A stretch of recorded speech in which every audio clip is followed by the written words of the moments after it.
Je vais vous ramener donc au Bataclan le 13 novembre dernier. Vous vous souvenez peut-être des témoignages qui parlent d'un homme, un policier qui a été le premier à rentrer. C'est celui qui tue aussi le premier kamikaze avant l'arrivée de la cavalerie, quoi. Eh bien le voilà, cet homme, commissaire à la BAC. On ne dit pas évidemment son nom et c'est à vous qu'il a confié son récit. Bonjour Olivier Bois. Bonjour.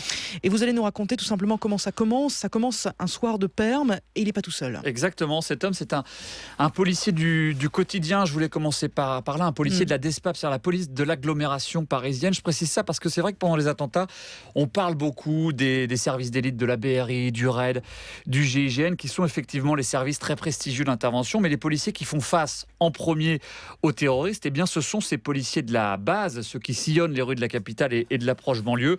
C'est le cas de ce commissaire qui est donc, vous l'avez dit, de permanence ce soir-là. Et il arrive effectivement quasiment en premier devant le Bataclan avec son équipier. Les gens sortent en hurlant, nous disent vite, vite, rentrez. Ils nous tirent dessus sans nous donner le nombre, parce que même sont paniqués.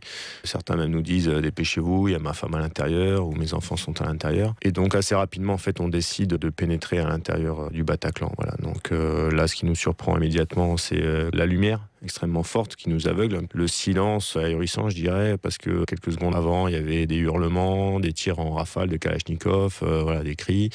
À peine on rentre dans cette salle, il n'y a plus un bruit. C'est vraiment surréaliste. Et puis des centaines de corps les uns sur les autres. Là, on se dit, ils sont tous morts. En fait, il n'y a plus personne qui bouge.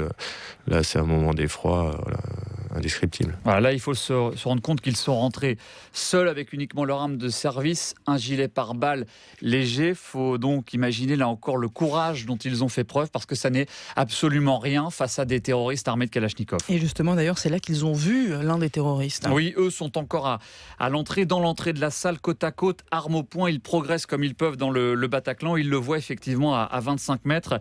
Il est en train de marcher sur la scène dans cette salle qui est complètement baignée de lumière. On l'a entendu, le terroriste qui a sa Kalachnikov pointée sur l'un des spectateurs. Il est très posé, il a l'air très calme. Il donne ses ordres sans avoir l'air d'être stressé ou quoi que ce soit, quoi. Vu le carnage, on n'a aucun doute sur ce qu'on doit faire. Donc moi, je me suis avancé au niveau d'une petite main courante qui avait le long d'une colonne à côté du bar pour pouvoir prendre appui, pouvoir stabiliser ma visée. Et puis on engage le tir immédiatement. Donc vous le touchez ? On le touche. Donc on tire jusqu'à ce qu'il tombe au sol, en fait. Donc on tire assez peu. Moi, je tire 4 fois. Mon équipier tire 2 fois. Et donc il s'écroule au sol en gémissant. Et puis dans la foulée, une explosion qui surgit. Donc là, on se rend compte effectivement qu'ils sont susceptibles de se faire exploser avec leur ceinture. Ouais. À ce moment-là, les 2 policiers se font tirer dessus. Ils comprennent donc qu'il y a au moins 2 autres terroristes et ils comprennent surtout, on vient de l'entendre, que pour la première fois en France, ils ont affaire à des kamikazes. Et là, ils font d'ailleurs tous les deux cette chose absolument incroyable. Ils téléphonent à leur femme. Exactement, tous les deux au même moment. Ils sont toujours côte à côte. Ils ont réussi à se mettre un petit peu à l'abri. Il faut savoir qu'ils sont très proches tous les deux. Ils travaillent ensemble depuis très longtemps. Ils se connaissent très bien. Ils ont effectivement le même réflexe, appeler leur femme quelques secondes seulement, alors qu'encore une fois, ils sont à l'intérieur du Bataclan. J'avais la certitude qu'on ne reculerait pas, parce que on avait décidé avec mon équipier qu'on ne quitterait pas les lieux, qu'on ne laisserait pas ces gens sans nous. Et donc j'étais persuadé de mourir avec mon équipier ce soir-là. Donc effectivement, j'ai laissé un message à ma compagne pour lui dire adieu, puisque... Sans même avoir le temps d'échanger avec elle, juste un mot qu'elle entende votre voix. Une dizaine de secondes, juste pour lui dire ce que j'avais à lui dire rapidement et dire qu'elle me reverrait certainement plus jamais. Vous étiez prêt ce soir-là à ce sacrifice face à ces terroristes ? Écoutez, après, une fois qu'on est dans la situation, on savait qu'on reculerait pas et que si on était pris sous le feu, on essaiera de se défendre comme on peut, mais que de toute façon, on n'allait pas abandonner ces gens-là. Finalement, ils parviennent à ressortir. Entre-temps, des renforts sont arrivés. Ils rentrent à nouveau dans le Bataclan pour sécuriser le rez-de-chaussée. On le sait, à ce moment-là, les terroristes sont déjà retranchés à l'étage. Et ça, ensuite, c'est l'intervention de la BRI dont on a déjà beaucoup parlé. Alors ça, évidemment, c'était il y a un mois. Comment il va aujourd'hui ? Alors, il a repris le travail assez vite. Il n'est pas allé voir les psychologues, mais il a fallu beaucoup parler à ces hommes. D'abord, il a écrit une très longue lettre qu'il a lue devant eux. Ça a été un moment très fort. Et puis, parler à ses proches également. Beaucoup parler à ses proches pour tenter de leur faire comprendre pourquoi il avait pris un tel risque.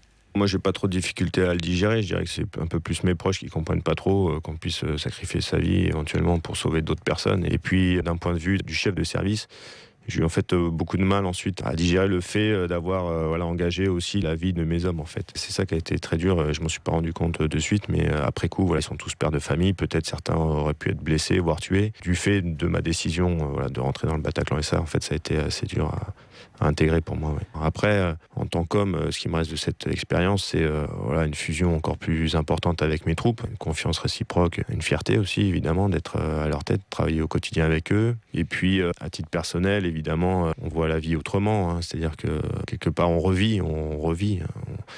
Comme quelqu'un qui est passé à côté de la mort et qui veut essayer de faire une chose encore plus belle de sa vie, mais comme toutes les personnes qui s'en sont sorties ce jour-là, je pense. Et beaucoup s'en sont sortis ce soir-là grâce à ces 2 policiers qui sont donc intervenus en premier.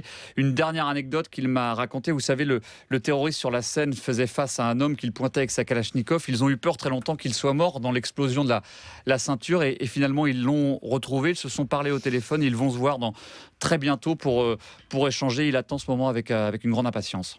Merci beaucoup, sacré bonhomme. Olivier Bois, merci. Et l'intégralité de ce témoignage, on le retrouve évidemment sur franceinfo.fr.